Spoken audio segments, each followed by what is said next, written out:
ট্রেডিংয়ে দুইটি বিষয় খুব ইম্পর্ট্যান্ট। এক, মানি ম্যানেজমেন্ট এবং দুই, রিস্ক ম্যানেজমেন্ট। মার্কেটের এই পরিস্থিতিতে বিনিয়োগে বেশি রিটার্ন আশা না করে কম রিটার্নে খুশি থেকে অর্থের নিরাপত্তার দিকে বেশি নজর দেওয়া প্রয়োজন। লস না করাও এক প্রকার প্রফিট। আজ আমরা আলোচনা করব 100 টাকা রেঞ্জের 3টি স্টক নিয়ে। আসসালামু আলাইকুম ভিউয়ার্স, আপনাকে স্বাগত জানাচ্ছি নলেজ টাচের আজকের আলোচনায়।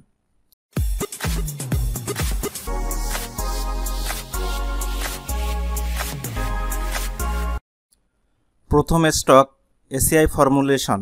এটি ফার্মাসিউটিক্যাল অ্যান্ড কেমিক্যাল সেক্টরের একটি স্টক। কোম্পানিটির টোটাল শেয়ার সংখ্যা 4,73,00,000।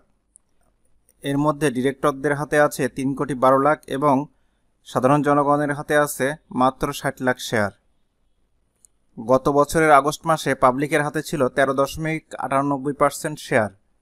ধীরে ধীরে সেগুলো কালেকশন করার ফলে বর্তমানে পাবলিকের হাতে শেয়ার সংখ্যা কমে এসে দাঁড়িয়েছে 12.79%। স্টকটির বর্তমান পিই 13.84। শেয়ার সংখ্যা বিবেচনায় এটি লুক্রেটিভ। লাস্ট 3টি কোয়ার্টারেই ইপিএস বেড়েছে। স্টকটির নেট অ্যাসেট ভ্যালু 68 টাকা 45 পয়সা। স্টকটিতে 112 থেকে 116 টাকা জোনে এন্ট্রি নেওয়া যেতে পারে। ধরে নিলাম এভারেজ এন্ট্রি প্রাইস 115 টাকা। শর্ট টার্ম টার্গেট 131 টাকা। তাহলে গ্যাপ হচ্ছে 131 থেকে 115, 16 টাকা। অর্থাৎ রিটার্ন হচ্ছে প্রায় 14%। আর স্টপ লস থাকছে 110 টাকায়। অর্থাৎ স্টক প্রতি রিস্কের পরিমাণ হচ্ছে 5 টাকা। এখন দেখব রিস্ক রিওয়ার্ড রেশিও। যেখানে রিটার্ন পাওয়ার সম্ভাবনা 16 টাকা, সেখানে রিস্ক 5 টাকা। অর্থাৎ রিস্ক রিওয়ার্ড রেশিও 3.2 টাইমস। এই স্টকে 1 টাকা রিস্ক নিলে আমরা 3.2 টাকা তার বিপরীতে রিটার্ন পেতে পারি। আজ যে 3টি স্টক নিয়ে আলোচনা করছি তাদের ফ্রি ফ্লোট শেয়ার সংখ্যা মোট শেয়ারের সংখ্যার অর্ধেকেরও কম। বর্তমান প্রাইস পয়েন্টের ভিত্তিতে এই স্টকগুলোর প্রাইস ভোলাটিলিটি হাই নয়, অর্থাৎ সূচক কমলে এই স্টকগুলো বর্তমান প্রাইস পয়েন্ট থেকে খুব সিগনিফিক্যান্টলি কারেকশন হওয়ার সম্ভাবনা কম।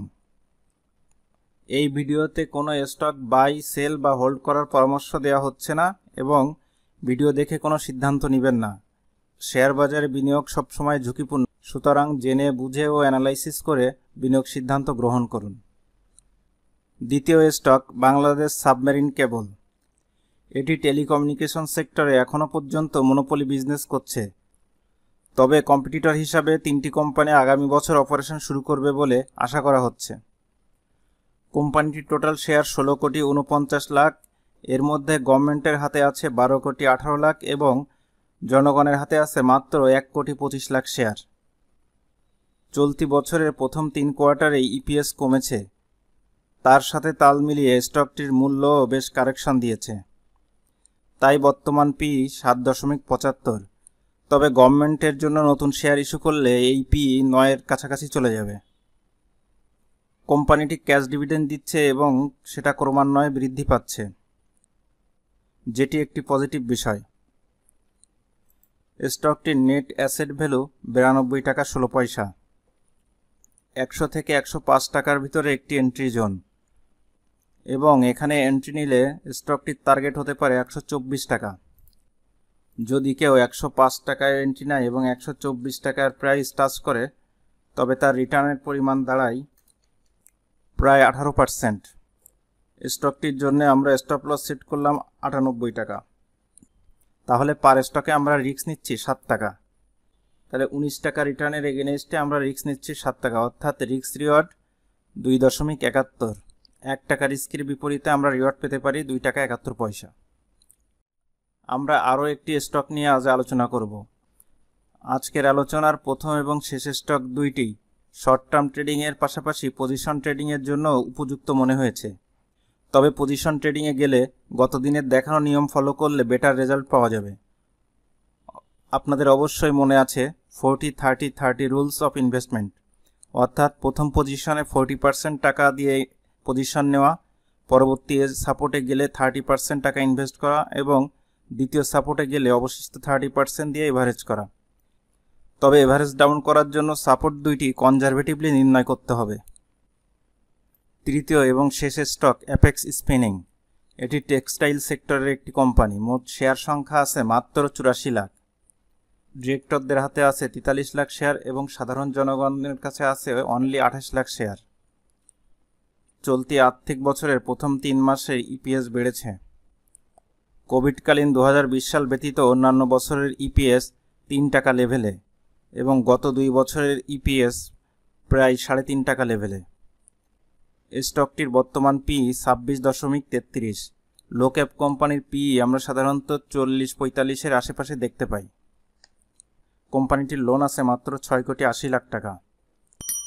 স্টকটির জন্য এন্ট্রি জোন হতে পারে 100 থেকে 103 টাকা লেভেল।